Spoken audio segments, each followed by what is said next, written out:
તો મિત્રો રીઝનિંગના આ સમની અંદર અ, 5 છે, પછી 9 છે, પછી 12 છે, 14 છે, 18 છે અને 21 છે. અને હવે આપણે શોધવાનું છે. તો દરેક સમ હોય ને એમાં પહેલું તો તમારે ડિફરન્સનું જ ચેક કરવું. અને જો આમ નજીક નજીક હોય તો આમ બહુ સ્પીડમાં જતું હોય તો કેટલા ગણા છે એવું ચેક કરવાનું. તો અહીંયા બહુ નજીક નજીક છે, 5 થી આટલા એ ખાલી 21 સુધી જ પહોંચ્યું છે, કાંઈ 100 કે 200 કે ત્યાં સુધી પહોંચી નથી ગયા. તો ચલો ચેક કરી. તો આનો ડિફરન્સ કેટલો છે? તો 9 માંથી 5 જાય તો 4. ચલો આમાં તો કે 3, આમાં તો કે 2, હા. પછી આમાં તો વળી પાછા 4, આમાં તો કે 3. તો હવે કેટલા હશે? 2. એટલે જો 5 ને 4 9, 9 ને 3 12, 12 ને 2 14, 14 ને 4 18, 18 ને 3 21, 21 ને 2 તો તરત જ કહી દેશો જવાબ શું હશે? 23. તો મિત્રો આટલો બધો ઈઝી સમ હતો અને તમને લોકોને આવડ્યો પણ હશે.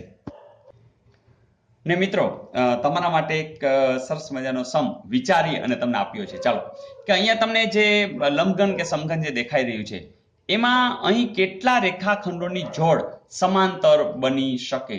એટલે કે કેવી વાત છે કે દાખલા તરીકે આ અને આ રેખાખંડ જે દેખાઈ રહ્યા છે તો એ જે જોડ છે હે ને, તો એ સમાંતર છે.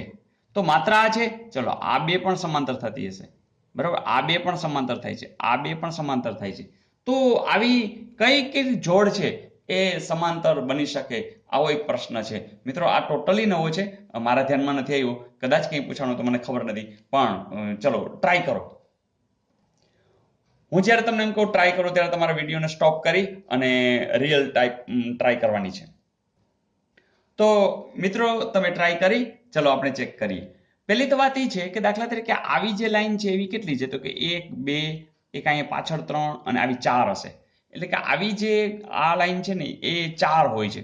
તો આ કેટલી હોય છે? તો આ પણ એમ જ થશે કે જેમ કે આમ હશે, પછી આમ હશે, પછી એક અહીંયા હશે, એક અહીંયા હશે, 4 હશે. તો એ સિવાય હશે? યસ. તો એક આમ હશે, પછી આમ હશે, પછી આમ હશે અને અહીંયા પણ ક્યાંક હશે. તો વાત એવી છે કે અહીંયા 4 છે, અહીંયા પણ 4 છે, અહીંયા પણ 4 છે. હવે મિત્રો આટલાનું જ વિચારશો ને એ જ પછી આમાં લાગુ પડશે, પછી આમાં લાગુ પડશે.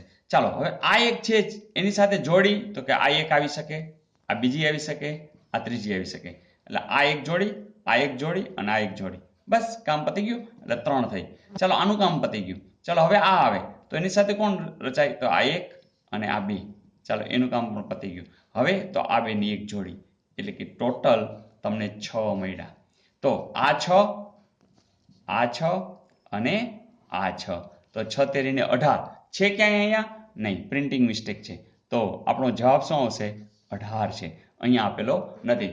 મિત્રો તમને યાદ આવે છે ઓલા બે માણસો જે ભેગા થઈ અને હાથ મિલાવવાની વાત હતી? સેમ વસ્તુ છે. આ તો મેં અત્યારે તમને આવું ગણાવ્યું, બાકી તમને ખબર છે કે જો 4 જણા હોય અને એકબીજા હાથ કેમ મિલાવે તો એનું તમે સૂત્ર જ બરોબર જાણો છે. શું સૂત્ર છે?